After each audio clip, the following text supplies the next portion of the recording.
Let's keep the League of Ireland conversation going, because it's a big night for Shamrock Rovers. I am aware some people are probably watching this after this game has taken place, but as of right now, we're a couple of hours ahead or away from a big night for Shamrock Rovers. They're playing Víkingur Reykjavik in the first qualifying round of the Champions League. Goalless from the first leg. Big night ahead at Tallaght Stadium for Rovers. We can now hear from Stephen Bradley, but first, Dylan Watts.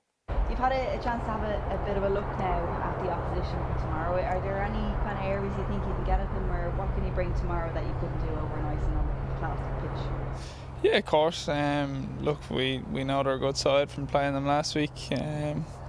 Lots of good players, dangerous attacking players, but obviously, I mean, if you look at the game over there, we had probably two of the best chances in the game, so hopefully we can create a few more tomorrow and hopefully take them. Is that the key tomorrow night, you feel, just taking those big chances when they come your way? Yeah, absolutely. Maybe need to create a few more chances tomorrow night and hopefully stick a couple in the back of the night and hopefully get the win as well. How positive is it to have the second leg at home and have that crowd behind you? Yeah, brilliant. You know, it's looking like a sellout, so it's going to be a fantastic atmosphere. And look, these are the nights in which you play football for, so you know, everyone will be buzzing for it, and hopefully we can get a result, like I said. What they brought to the game, we felt they would bring to the game, so we know that'll be the case again tomorrow, but we definitely feel we can bring more to the game in the attacking part tomorrow night, so but we have to respect that they are a very good side going forward. Out of 5 that were missing last week, Lee Grace is back. It's a bit early for the others, so hopefully they could be back on Friday or next week. How big of an advantage is it to have the second leg at home? Yeah, it always helps when you can take a tie back home and you have your home support and the game's alive. That's always important. Hopefully tomorrow now we can get a really big crowd on Tallaght to help us push on and try and get the win. And the fact that it is close to a sellout or will be a sellout, you're a very difficult team to beat with a packed Tallaght Stadium. How important are the crowd tomorrow? They're so important, the crowd, you know, we really need them in their numbers tomorrow. We need them to be vocal. We need to make it an uncomfortable place for Víkingur to come and play. And we've seen that European nights in Tallaght, when it's a sellout crowd, it's a special place, and hopefully tomorrow night can be a special night. Rovers certainly will hope it is going to be a special night. It is a big game for them, Anne-Marie. They're quite off the pace in the league. They bowed out of the Champions League. They went into the Conference League, but out of the Champions League at this stage last season. This is obviously goalless. It's a big one for Rovers tonight.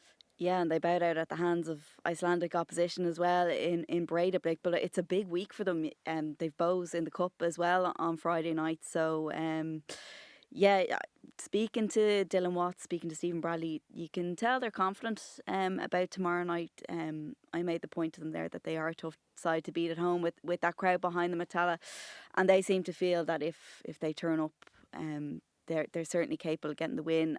Stephen Bradley made a point to me that he feels his side have grown, that the first leg last week they went down to 10 men for the last 15 minutes. They were under immense pressure, but they've kind of got that know-how about them now in European ties, and the team have grown in the last few years. So yeah, they seem confident.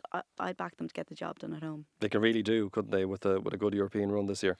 Yeah, they could. Obviously the league hasn't quite gone the way they wanted to. I don't think they're ruling themselves out by any stretch, but 2 wins this week, like a win in Europe and a win against Bows on Friday night in the Cup, and it starts to look very different for Rovers, and they are. We've seen in previous seasons they're a side that are capable of putting together, you know, a 7-game winning run in the league or the Cup in Europe, and things could start to look very different for them. Yeah, they're only 13 points off the leader Shelbourne in the league with a game in hand, so it's not all doom and gloom. But in terms of big weeks, Tommy, you know, a game against Bows, knockout football to come, Champions League football tonight. It's a big week for Rovers.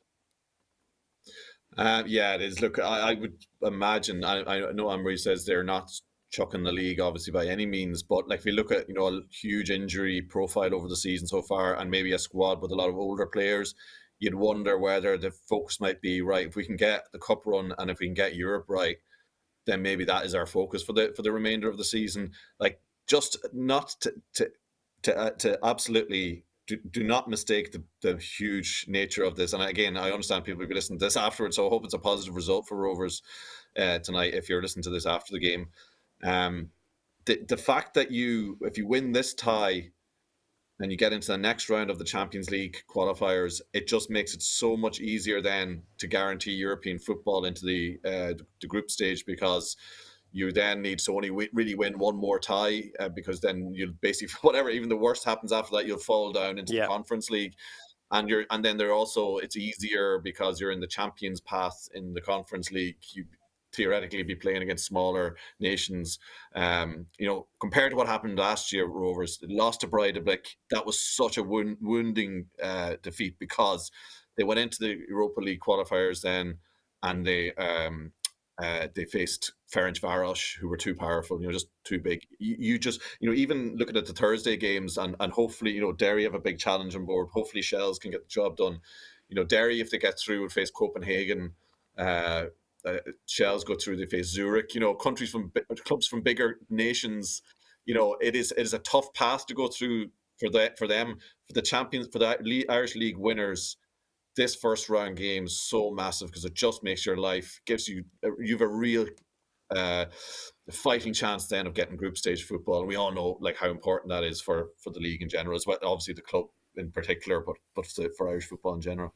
Anne-Marie, Tommy touched on Shels and Derry there, just to mention them and sort of expand a little bit more on them. So they're both up against Gibraltar sides later on this week in the Conference League. Shelbourne away from home but with a lead, Derry at home but with a deficit, so both with a bit of work to do. I watched the Shels game last week at Tallaght Park. What an occasion. Werner back in Europe for the first time in 18 years. A 2-1 win for Shels, but you felt they'd more in the tank, they'd more to give. They could have gone for it a little bit more. I think they maybe sat back, but I just hope they don't live to regret that. They're going over to Gibraltar now to very different conditions. I think it's 35 degrees over there. Derry definitely struggled with that. The plastic pitch as well is a factor. I wouldn't say Derry are out of it either, though. Getting Bruno's Magpies. What a name, by the way. What a name. Again, Bruno's Magpies back to the Brandy Valley. I'd still think that Derry stand a chance going through. And listen, let's hope Shels do as well. Yeah, it was just 2 set plays that undid Derry last week. So let's hope it's a good week all round for the League of Ireland sides in Europe.